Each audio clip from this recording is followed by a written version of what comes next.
I used to believe betrayal came with loud arguments, broken vows, or whispered affairs.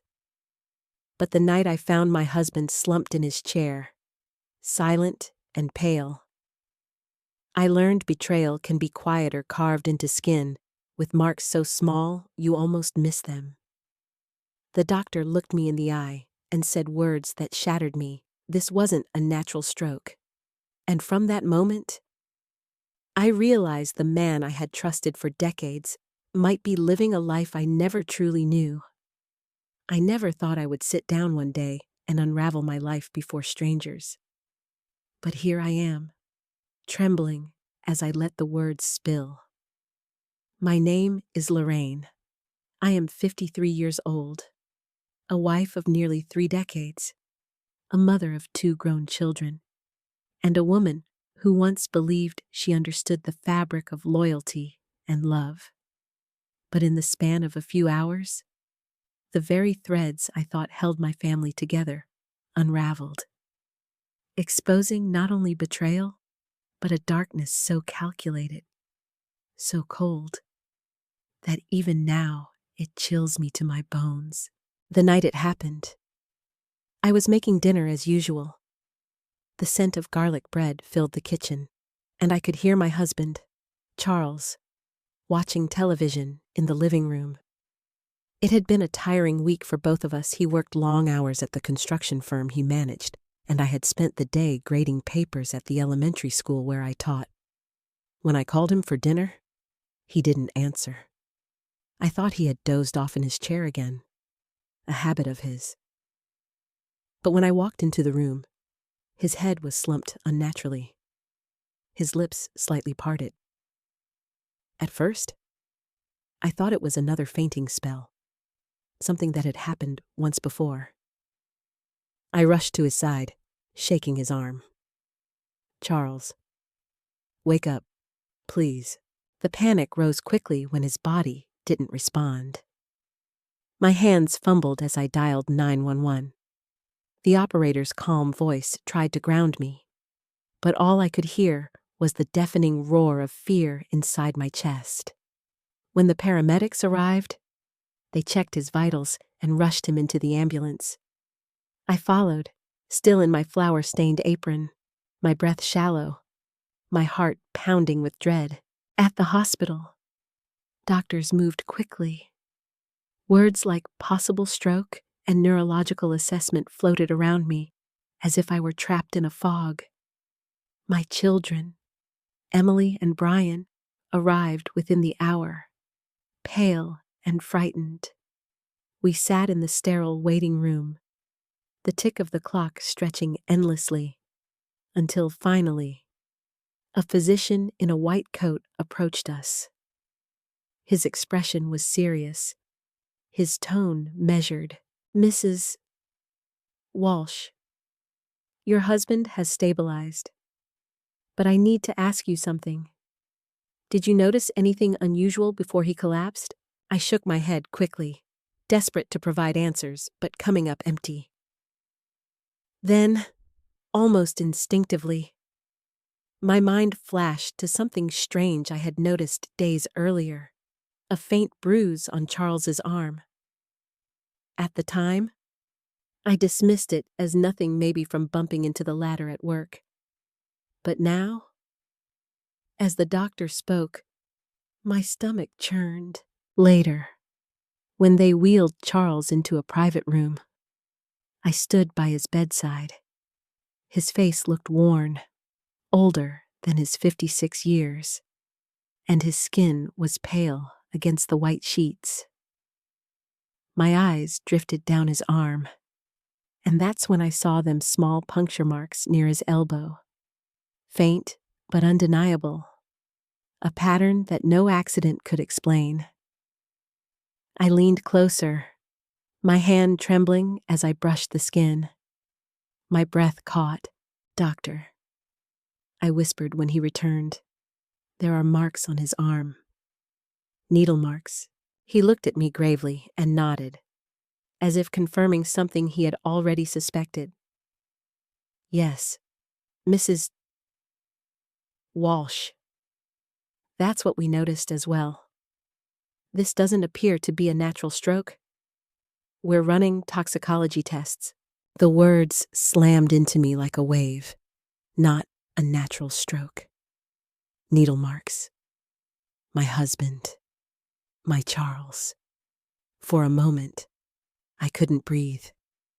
My children stared at me, wide-eyed and horrified, waiting for me to explain something I didn't understand myself. The hours that followed blurred together. Every beep of the heart monitor, every whispered conversation in the hallway, only deepened my terror. Who would do this? Why was Charles hiding something from me? Was someone hurting him? That night, as I sat alone in the hospital room, watching his chest rise and fall, the memories of our life together replayed in my mind. The man who had carried me over the threshold on our wedding day, the father who had danced with our daughter at her prom, the husband who had always come home late, tired but smiling, claiming he worked hard for our family. Had it all been real, or was it a carefully constructed lie? When the toxicology results came back the next day, they shattered what little peace I had left. Charles had been injected with substances not prescribed to him, substances that could have triggered his collapse. The doctor didn't mince words. This was deliberate, he said. Someone intended to harm your husband. The room spun. Betrayal, fear, confusion all twisted together in my chest. My children gasped, their voices overlapping in disbelief. But inside me, a strange, darker thought stirred. I remembered all the unexplained late nights, the secretive phone calls, the tension that had grown in our marriage over the last 2 years. Had Charles betrayed me somehow? And now karma had come knocking? Or was I married to a man I never truly knew? A man who had entangled himself with dangerous people. The detectives arrived not long after. Their notepads ready, their eyes sharp. They asked about Charles's habits, his friends, his finances. I answered as best as I could, but the more I spoke, the more uncertain I felt. I realized how little I actually knew about his life outside our home. When they left, Emily broke down, tears streaming down her face. Mom, what if Dad was into something bad? What if someone wanted revenge? Her words sliced through me. Revenge, betrayal, secrets. They all circled like vultures above my head. Over the following days, I visited Charles faithfully, though he drifted in and out of consciousness. When he was awake, he refused to answer my questions. He turned his face away, his silence heavier than any lie. And that silence broke something inside me. I started searching through his office, his files, even his phone bills. I told myself I was desperate for answers, but deep down, I think I already knew what I'd find. And when I did, it cut deeper than any knife. Hidden bank transfers, messages from an unknown number, payments to a woman whose name I'd never heard before, and among them, veiled threats from someone demanding money, warning that accidents can happen.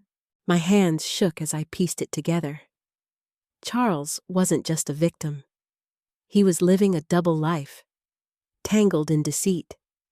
And now we were all paying the price. That night, sitting alone in my bedroom, I felt the rage simmer beneath the grief. How could he do this to us? How could he gamble with our lives, our family, and expect me to stand by blindly? The man lying in that hospital bed wasn't the same man I had loved all these years. And yet, he was. That contradiction tore me apart. I wanted to confront him, scream at him, demand the truth. But each time I opened my mouth in his presence, the words died in my throat. Instead, I carried the weight alone, growing more hollow with each passing day. The detectives called me again, asking about the woman's name that appeared in his transactions. I lied. I told them I didn't know her, that maybe it was business-related, because even though I was drowning in anger, I still couldn't bring myself to fully betray him. Perhaps that was my weakness. Or perhaps it was the last fragment of loyalty clinging to me like a dying flame. But deep inside, I knew this wasn't the end of the story. No, this was only the beginning.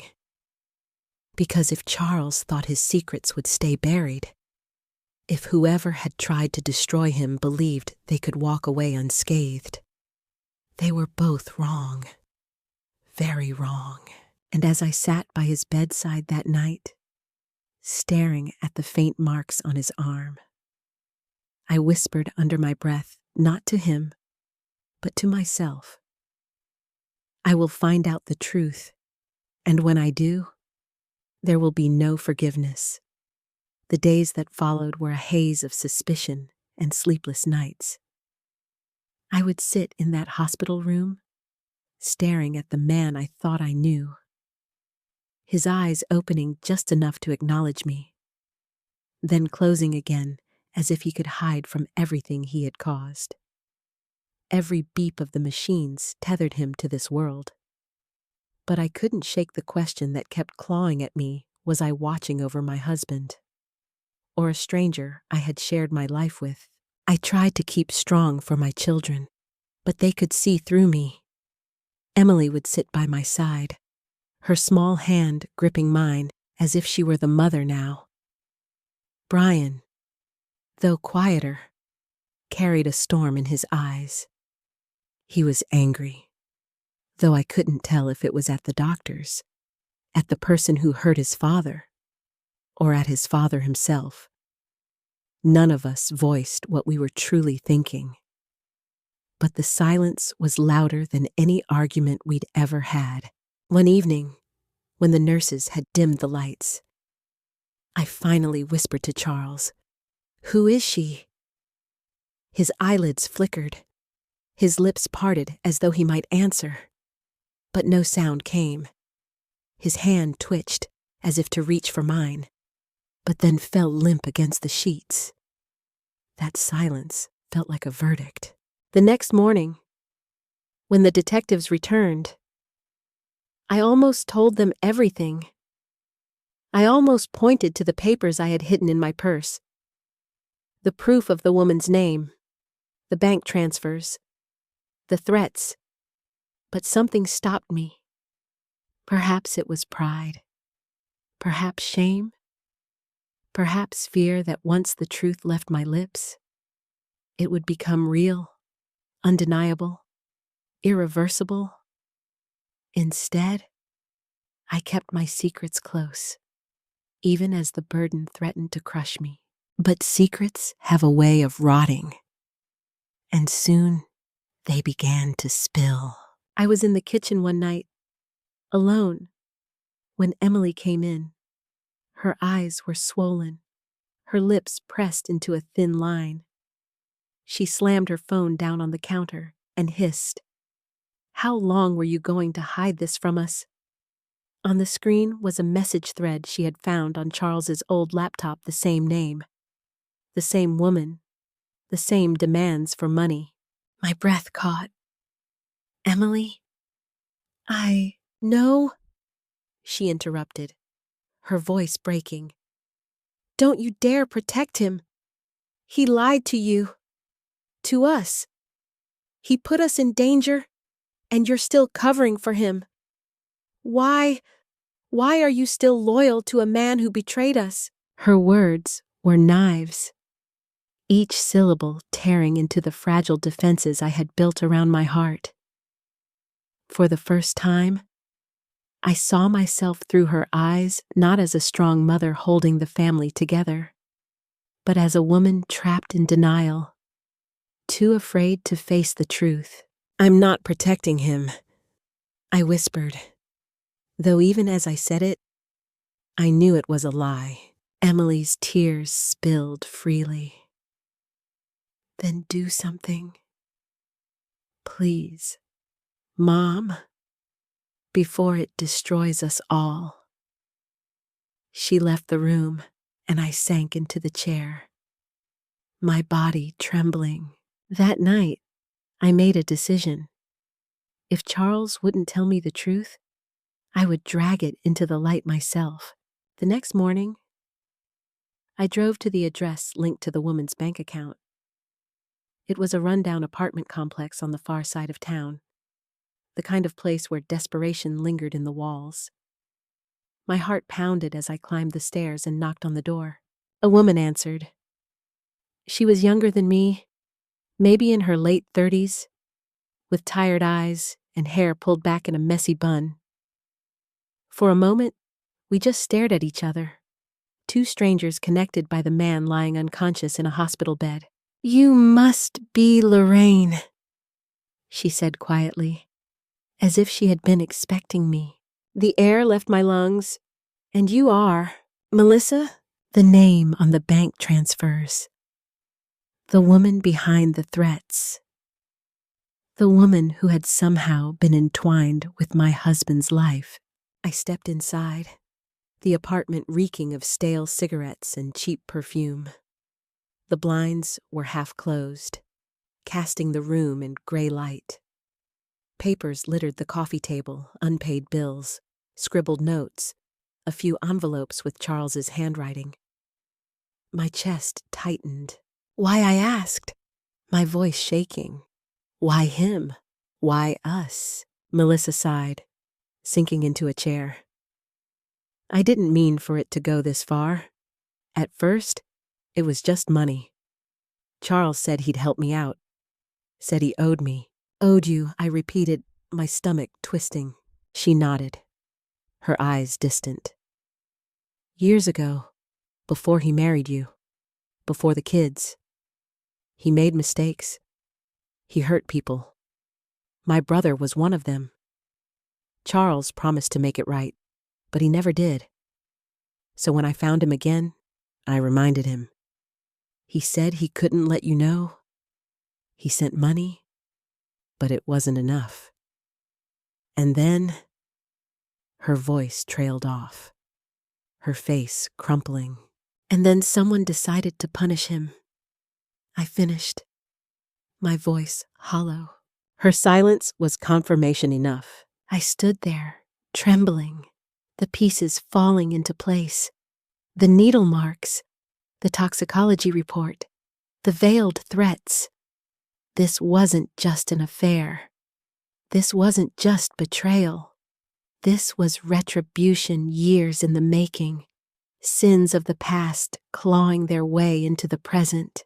When I left that apartment, my world felt heavier than ever.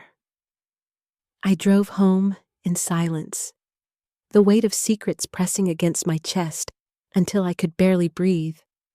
But beneath the despair, another feeling stirred fury. Fury at Charles for dragging us into this. Fury at Melissa for using him. Fury at myself for being blind for so long. That night, as I sat by his hospital bed once more, I leaned in close, my lips near his ear. "I know," I whispered. "I know everything. And if you think you can hide behind your silence forever, you're wrong. Because I will not let your lies bury me, or our children. You've destroyed enough." His eyelids fluttered, a faint tremor crossing his face. But he still said nothing. His silence had become a wall, and I was done pounding against it. Over the next few weeks, the investigation deepened. Detectives uncovered more of Charles's past, pieces of a puzzle I wished I had never started assembling. They questioned Melissa, they questioned me, and all the while, my family fractured under the weight of it all. Emily barely spoke to me. Brian spent his nights out drinking, and I felt myself slipping further into the abyss. But amid the darkness, a strange resolve began to take root. For decades, I had been the woman who kept the peace, who smoothed the rough edges, who forgave and forgot. But no more. If Charles had thought he could gamble with our lives, if Melissa had thought she could manipulate him without consequences, if the past had thought it could bury me alongside him, they were all mistaken. Because I had nothing left to lose. And when a woman has nothing left to lose, she becomes dangerous. The first time Charles opened his eyes long enough to truly look at me, weeks had passed. His face was gaunt, his voice barely a whisper, but his eyes carried a flicker of recognition and fear. Fear not of the hospital, not of death, but of me. And maybe, deep down, he was right to be afraid. I sat in the chair beside him, my hands folded tightly in my lap. The room was silent except for the machines that kept him alive. When he finally spoke, it was one word: Melissa. It was not an apology. It was not even an explanation. Just a name, dropped like a stone into a lake, leaving ripples of pain across my chest.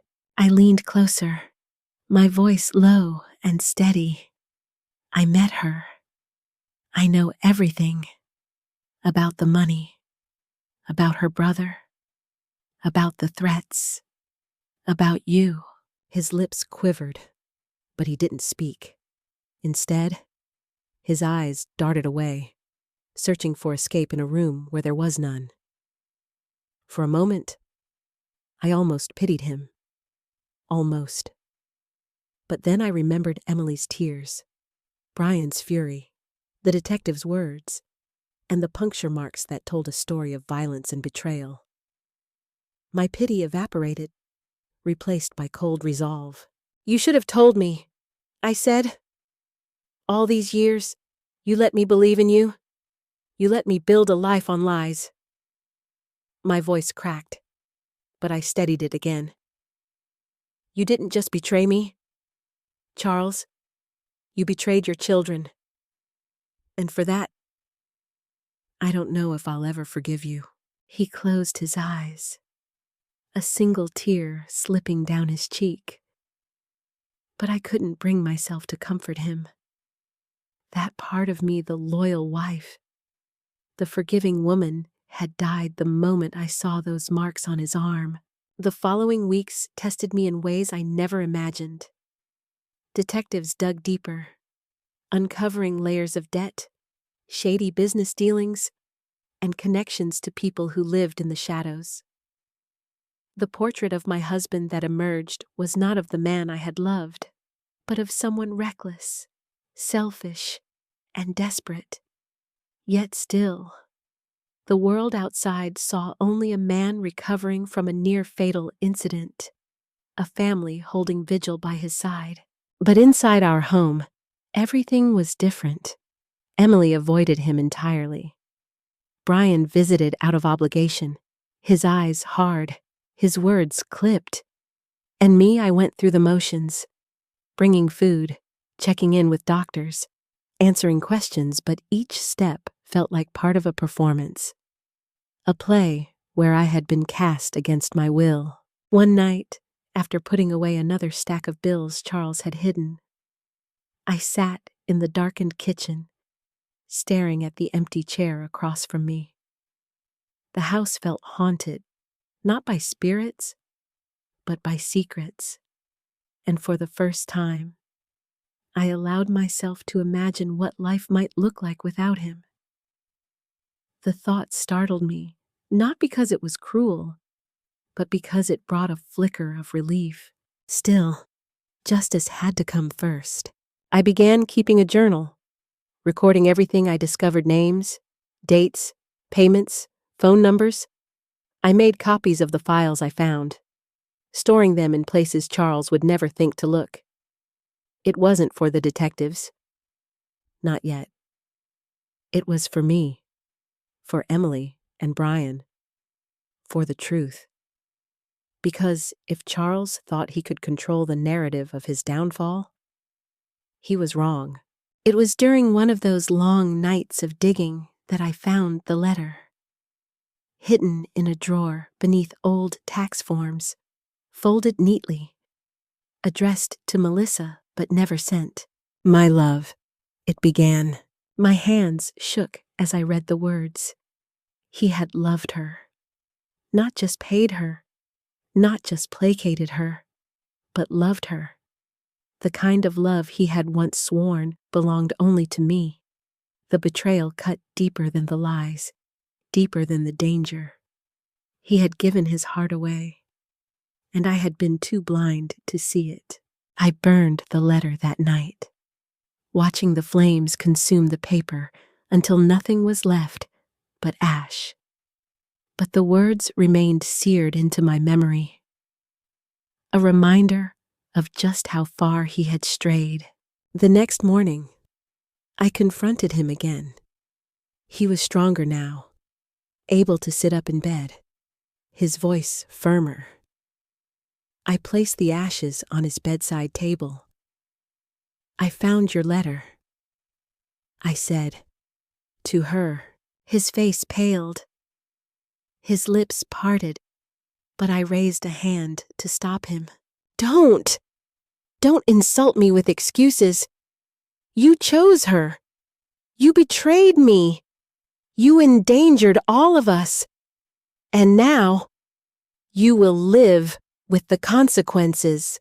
He stared at me, his eyes wide, his chest rising and falling rapidly. For the first time, I saw him not as my husband, but as a man cornered, exposed, stripped of every lie. And in that moment, I felt stronger than I had in years. Still, I knew this was far from over, because betrayal has a way of echoing, and the echoes had not yet faded. It was Emily who forced my hand. She came to me one evening, her eyes fierce. "Mom, we can't keep this inside anymore. Dad's choices are killing us. You need to give the detectives what you have.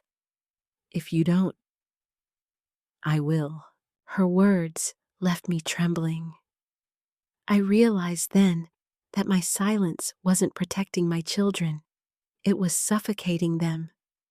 And I couldn't bear to be the reason they drowned in their father's sins.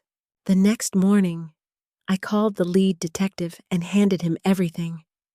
The files, the copies, the notes.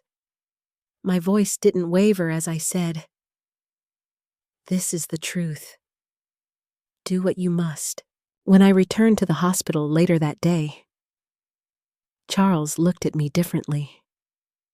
His eyes were sharper, more alert, as if he somehow knew. He reached for my hand, but I pulled it away. "You don't get to touch me anymore," I said coldly. His lips trembled. "Lorraine, please." But I walked out, my footsteps echoing down the sterile hallway. For the first time in years, I felt like I was walking towards something instead of away. Days later, the detectives came back with news. The toxicology report had been matched, and evidence tied Melissa and others to what happened. It was bigger than I thought, a web of revenge that reached far beyond my husband's mistakes. But the truth was finally coming into the light, and as I stood in the middle of my quiet kitchen, the weight of it all pressing down on me, I whispered to myself, This is only the beginning, because if betrayal had destroyed my family, then perhaps revenge would be the only thing left to rebuild me. The day the detectives arrested Melissa, the air felt heavier, as though the storm I had been living in had finally broken.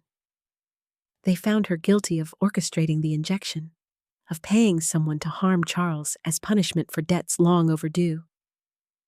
When I heard the news, I didn't feel joy. I didn't feel relief. I felt hollow, because though Melissa was in handcuffs, the truth of Charles's betrayal still lived inside me, festering like an unhealed wound. No amount of justice could erase the images I carried: the letter, the transfers, the puncture marks. They would follow me for the rest of my life. Charles came home weeks later, frail but alive. The doctors said his recovery would be long, that he might never be the same. Emily refused to visit him. Brian came only once, staying just long enough to say, "You broke Mom. Don't expect us to forgive you." His words cut Charles deeper than any injection ever had. I, however, lived with him every day. The house became a battlefield of silence and unspoken rage. I cooked his meals, reminded him to take his medicine, even helped him to the bathroom. To anyone looking from the outside, it must have appeared as though I was still the dutiful wife. But inside, every action was an act of penance, not for him, but for me. Because part of me hated that I still cared whether he ate, whether he lived, whether he suffered. One night, as I guided him to bed, he whispered, "I never meant for it to happen this way." I froze. My hands tightened around the edge of the blanket. "You never meant for what? The lies, the affair, the danger you brought into our lives." He winced. "I thought I could fix it before you ever knew." His arrogance was astonishing. That he believed he could play with fire and keep us from the smoke? I shook my head, my voice shaking with fury. "You didn't just fail to fix it, Charles. You destroyed us. You destroyed me." He closed his eyes, his breathing shallow. For once, he had no response, and that silence was all I needed. Weeks turned into months, and though the world around us began to move on, I remained trapped in the labyrinth of betrayal. Some nights, I would sit alone in the kitchen, staring at the wedding photo on the wall, the smiling faces of a young couple who believed in forever. I wanted to scream at that girl, that naive bride who thought love was enough.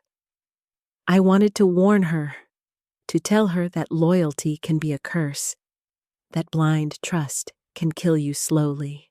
And yet, I also wanted to hold her, to tell her that she would survive even the deepest cuts. Because here, I was wounded. Yes, but still standing. The turning point came on a Sunday morning. Charles sat at the table, his hands trembling as he tried to hold a spoon. His eyes, once filled with pride, were clouded with weakness. For the first time, I realized he was no longer the man who had betrayed me. He was just a shell, a broken remnant of someone I once loved. I set my cup of coffee down and spoke the words I had been holding back for months. "I don't love you anymore." His spoon clattered against the bowl. His mouth opened, but no sound came. He looked at me with desperation, as though those words had taken the last bit of strength he had left. "I will take care of you because it's the right thing to do." I continued, "But don't mistake that for love. That part of me died the day I saw those marks on your arm. Tears filled his eyes. But I didn't comfort him. I walked away, leaving him alone at the table. And for the first time, I felt something close to freedom.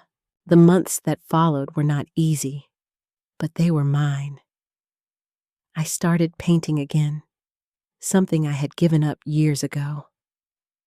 I joined a book club, surrounded myself with women who carried their own scars, their own betrayals. I laughed again, tentative at first, but real, and slowly, I began to reclaim the parts of myself Charles had stolen. Emily eventually forgave me for my silence.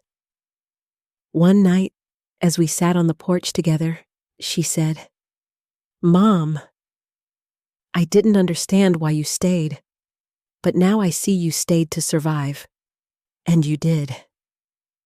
She squeezed my hand, and in that moment, I knew we were healing. Brian took longer, but even he softened.